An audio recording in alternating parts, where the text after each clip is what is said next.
The Analogue Pocket is one of the coolest, coziest, and most controversial portable retro video game systems ever. But is it right for you?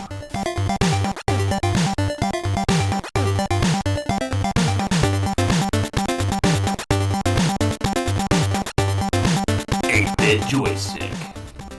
The FPGA-based Analogue Pocket handheld retro video game system by Analogue is a very premium way to play portable retro video games in the palm of your hand.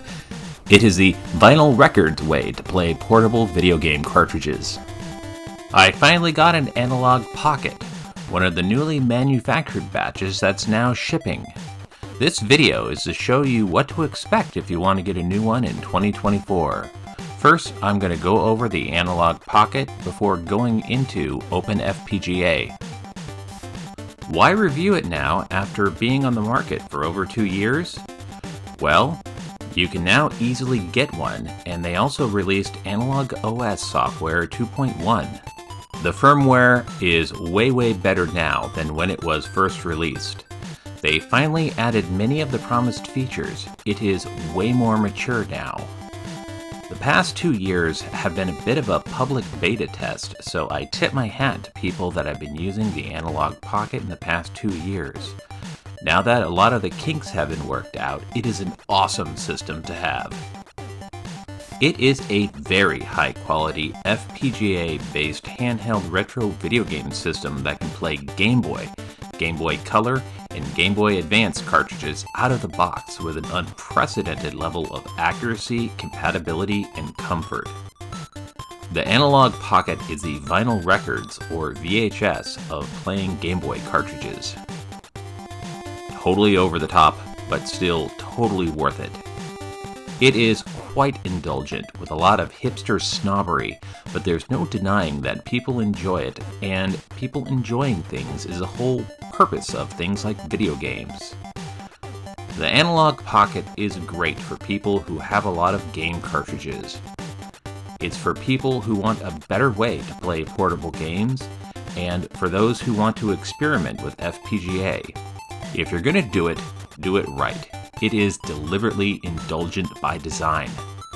I am currently enjoying Dragon Warrior 1 and 2 on Game Boy Color, and while it is technically not original Nintendo hardware, it feels like the full-fat luxury original hardware experience. Game Boy port. Halfway in the back of the unit, there is the Game Boy cartridge connector.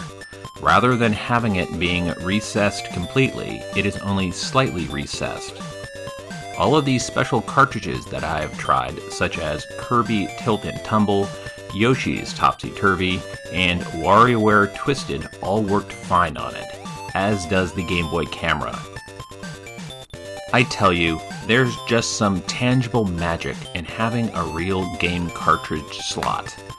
There is a unique nostalgic joy of having a physical cartridge and engaging in the ritual of sticking it in and playing the game and being able to move that same cartridge between all of my Game Boy systems. You don't get that with having a virtual ROM image playing off an SD card. There's just something magical about having a physical cartridge bringing you a sense of ownership and connection to something that you could feel in your hand and play it. Like, I can play Dragon Warrior on just about any kind of emulation out there, but there's just something about having this physical cartridge tied to the experience. It is personal. Like, this cartridge is my time with this game. And that is part of the magic of the Analogue Pocket experience. Adapters. But the Analogue Pocket isn't just limited to the Game Boy line of systems. At launch, they offered a Game Gear adapter for $30 that you put into the cartridge slot, so then you can play Sega Game Gear cartridges. Long ago, before the system even started shipping, they announced the Analogue Pocket adapter set. That is a triple pack of adapters for the TurboGrafx PC Engine cue cards, Atari Lynx, and SNK Neo Geo Pocket Color. Apparently, they are getting very close to finally shipping them, but as of writing and recording this video, they have not. So as soon as I get them in my hand, I will test them out and make a supplemental video update. So you better subscribe to this channel so you don't miss it. Value. The default black or white model of the Analogue Pocket are $220 and they charge $21 for shipping in the US. It's not cheap, but I still think it's a really good value. It is cheaper than getting many of the screen mods for original hardware or pre-modded original portable gaming systems. It is less than half the price of a Mr. setup, and it is portable with a screen. It is way cheaper than getting a Turbo Express or a modded Game Gear. By the way, the original Game Boy DMG was $89.99 in 1999, and if you adjust for inflation since then, it would be $220 in 2024. So the Analogue Pocket is now at exactly the same price as the original Game Boy DMG at launch. Design and controls. The Analogue Pocket rocks a minimalist premium design. It is openly inspired by the original Game Boy DMG, but with modern sensibilities and aesthetics. It has a glossy, smooth front and a matte back with slight grills for grip. It has sharper edges on the corners compared to the original Game Boy or Game Boy Color, but not to a modern cell phone. The weight feels quite good with a premium heft. It fits into a jacket pocket or lunchbox, but it's not going to fit into your pants. But that is okay since neither did the original Game Boy. It is so comfortable in my hands. I can use it for a long time without getting sore. Some folks prefer other systems that are more rounded, but not me.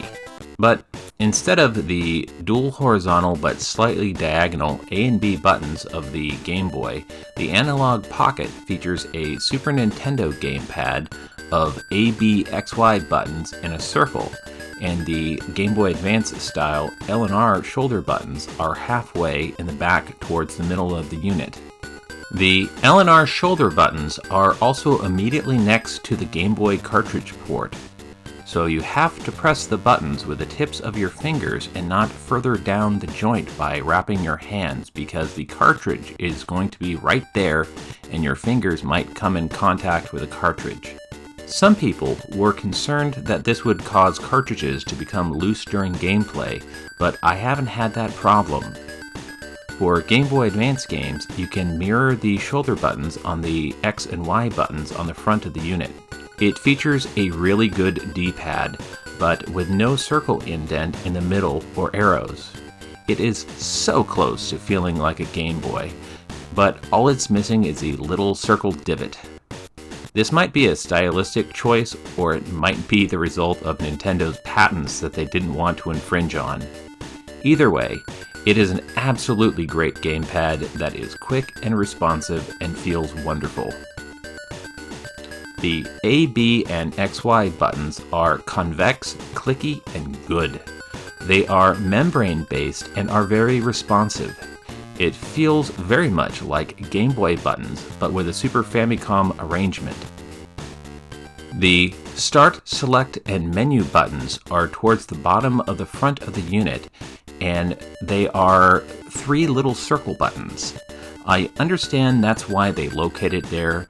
They didn't want anyone to accidentally press them with your hands, but I actually wish that they were a little bit bigger, especially since hitting the menu button is an essential part of using the Pocket OS operating system, and it's something that you're going to do dozens of times per play session. But can you play Street Fighter II on it? Yes you can. I had no problem doing combos and super moves on any of the ports of Street Fighter II or even the original arcade game. This is all FPGA perfection with zero lag. On the side of the unit, there is a micro SD card that allows for save states, screenshots, and open FPGA cores and ROMs. I purchased a 128 gigabyte SD card, but a 64 gigabyte card would be plenty. The Analogue Pocket will easily fit in a jacket pocket or a bag, but being that it is closer to an original Game Boy in size, You're not going to fit it in your skinny jeans, pants, or pockets, or the front of your shirt pocket, unless you want everyone to know that you're rocking an Analogue Pocket in your shirt pocket. Overall, I'm incredibly pleased with the design and shape of the system, and it really makes me want to play more handheld games. The screen. This is the part of the video where I start gushing about the screen. It is a 3.5-inch backlit LTPS LCD display with a variable refresh rate between 30 and 62 Hz. It is an LCD panel, but with a level of quality that's closer to OLED. The range of colors is phenomenal, and the viewing angle is best in class, and the blacks are quite black. The screen is just one of the things that really sets the Analogue Pocket apart from the competition. It is just on a completely next level of quality. The screen is the most important aspect because that's what you're looking at when you're playing a handheld device. There is just no comparison between the Pocket and the cheaper handheld Linux-based emulator game systems coming out of Chinese companies these days. The Analogue Pocket itself is manufactured in China, but the design team at Analogue is in Seattle, and they did some next-generation best-in-class work. For retro portable game systems, this is going to be the gold standard of quality that all other screens are going to be compared against in the future. It has a resolution of 1600 by 1440 pixels that gives it a 10:9 aspect ratio, allowing for a 10-time integer scale of the original Game Boy and Game Boy Color. That means it is a ridiculously high quality screen with an insane resolution of 600 ppi per inch. That's higher than most high-end smartphones. 10 times the amount of pixels than a Game Boy Color gives it an unparalleled level of graphical display options. The screen isn't just an afterthought, it's a core part of the system design, and the operating system software was designed to get the most out of it with various graphic modes. The games are upscaled to perfection. It has a number of built-in screen display modes to recreate various past handheld consoles, but it also tries to surpass them with modern technology. It is both incredibly respectful to past systems and miles beyond them in brightness and detail levels that you're going to see on handheld systems out of the 1990s. We're not just talking about simple palette swaps. They are using the additional resolution and processing power to create things like frame ghosting, pixel grids, custom refresh rates, and signature screen-style recreations of various screens on portable systems. It takes you back to the past, but it surpasses the past. It is respectful, nostalgic, but better than the original hardware experience. How they implemented frame blending goes a long way towards increasing accuracy. Some Game Boy games would use screen tricks with the refresh rate to give the graphics transparent effects.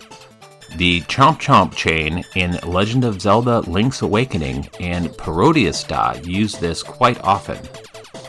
Often, this doesn't come through correctly in software emulation, but by having an FPGA core tied to running a screen, they're able to recreate it perfectly. It plays Game Boy Advance games just fine, but the biggest level of improvement comes when you're playing Game Boy and Game Boy Color games. They have developed a series of screen modes in addition to the default display setting that can simulate the OG DMG Game Boy with the shades of green, and a pixel grid of the Game Boy Pocket, and the blue glow of the Game Boy Light. And if you're really nostalgic for the Virtual Boy, there is a Virtual Boy inspired setting. For the Game Boy Color, there is both the default setting and then the close to the original Game Boy Color screen, and then there is the enhanced experience of the Game Boy Color screen. For the Game Boy Advance, there is the default and the screen modes that simulate the front-lit Game Boy Advance SP AGS-001 and the backlit AGS-101. This is going to be a bold statement, so get ready. The Analogue Pocket feels better playing Game Boy and Game Boy Color games than original Nintendo hardware. Even modded original Nintendo hardware, because it takes up the entire screen with 10x integer rather than having it centered on a stretched IPS modded Game Boy Advance. It is also great in the sun and can be used outdoors. Just be aware that the built-in glass screen protector is crazy reflective, so you might have to angle it to avoid glare. My unit came with a built-in glass protector that sticks out. Apparently, this is a screen protector that they didn't automatically apply on the first run of earlier units, but my later unit came with one already pre-attached at the factory. FPGA Overview. Besides the screen, the other big feature that sets the Analogue Pocket apart is that it is based on FPGA. Field Programmable Gate Arrays, or FPGA, are programmable logic circuits that were initially used to prototype computer chips during the chip design process before manufacturing them.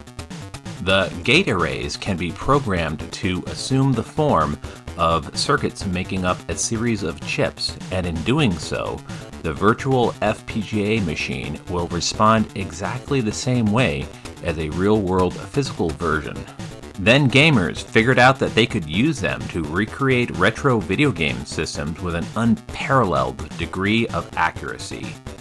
It's not like emulation software, where the program is pretending to be hardware with various degrees of success and with lag.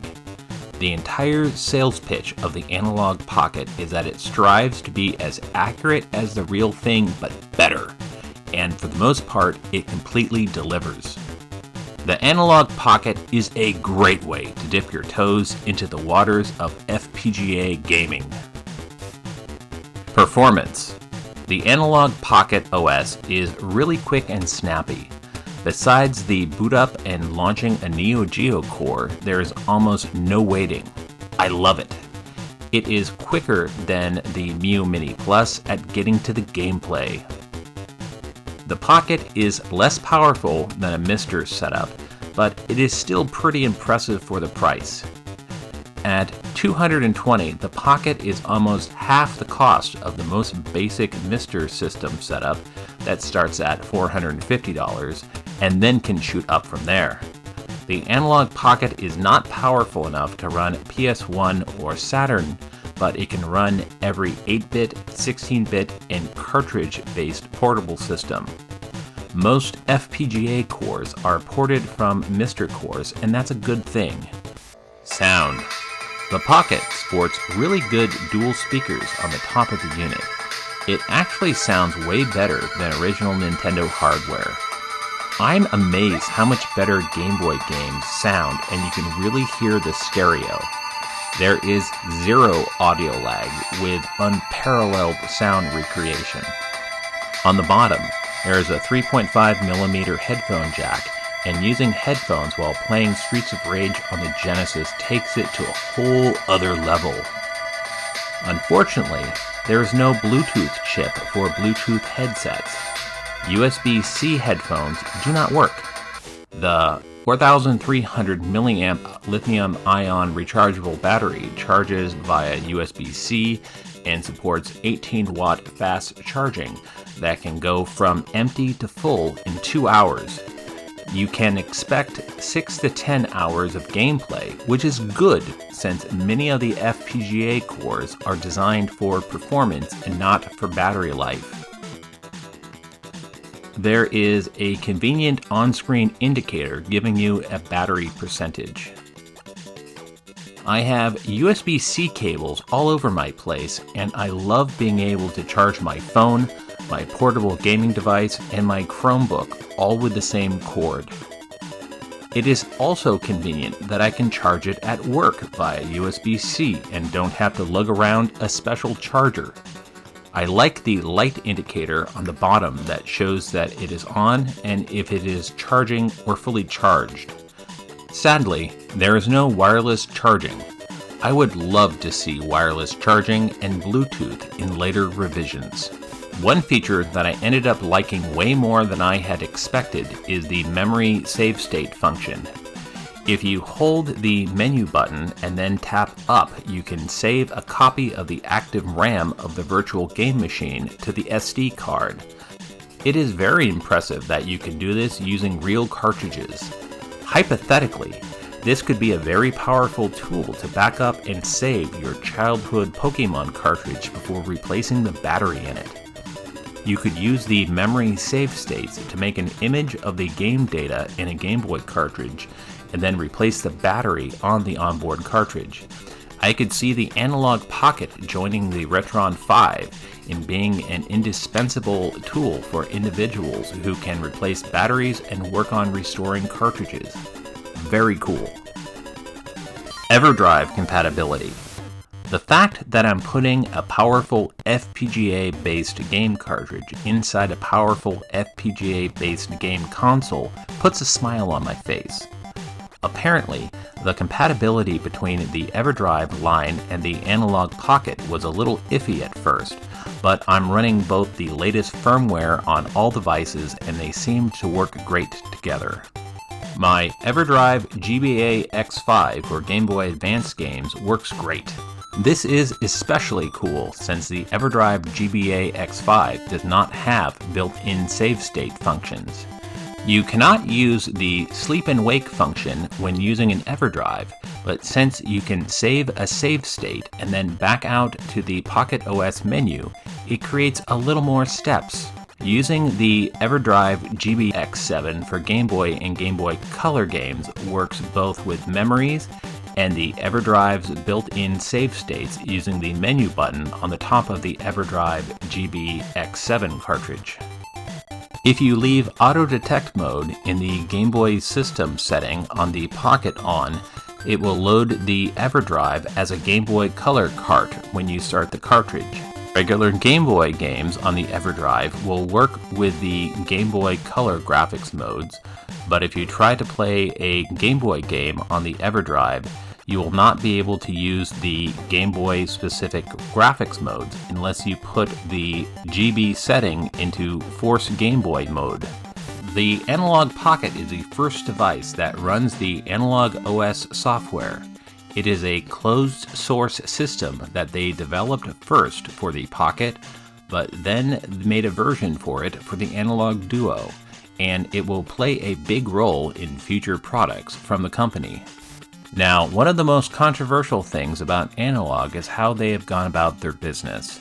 I made a prior 9-minute video about my semi-sarcastic disagreement about their pre-order practices for the color Analogue Pockets, back when they did not have pre-orders open for regular black and white ones, and it gave the impression that the limited edition colors were the only option in getting one. OpenFPGA is a bit rough as of late, but a lot of progress has been made in a very short period of time. Sadly, most OpenFPGA cores do not support sleep mode or memory save states yet, but they let you use simulated battery saves for in-game save features. They work, as do passwords. It is a bit rough if you are used to software emulators with their liberal use of save states. Many of the best cores have been made by the anonymous FPGA developer Spiritualize, who likely works for Analogue. For me, the Neo Geo arcade cores and the ColecoVision cores really shines, as do the WonderSwan and the Game & Watch cores. Nothing like using cutting-edge technology from 2021 to recreate the experience of playing 41-year-old LCD games from 1980. OpenFPGA has quite a lot of promise. Unfortunately, the process of getting the cores installed and configured is very rough if you try to do it manually. I wish I never tried to do it manually. I have several decades of setting up emulator ROMs and BIOS files, and I had a hard time configuring and installing cores and just make sure that I got just the right ROM set with just the right BIOS files. The entire process is not very user-friendly, and a lot of the drudge work and tedium is taken out when you use an interface package manager. The OpenFPGA core development scene is still very much in its early stages. A lot of awesome work has been done, but there still really is a long way to go before it's as friendly or easy to use as many of the other portable gameplay options out there.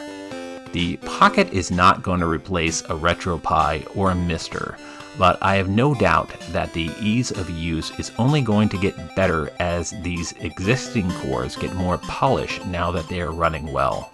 The Analogue Pocket is a cozy, comfortable, and premium way to play all of your portable retro video game cartridges. The process of using actual real cartridges is superb. You just plug them in and it is a joy. There have been a ton of improvements in the software in the past 2 years, and that brings the Analogue Pocket up to its initial promise and potential of the system. The Analogue Pocket absolutely lives up to the hype, and I look forward to playing mine for years to come. I would greatly appreciate it if you would consider subscribing to this channel, because soon I'm going to review the Mu Mini Plus with Onion OS and a ton of other videos on the wide world of retro video games. This is 8-Bit Joystick. Stay awesome, play retro.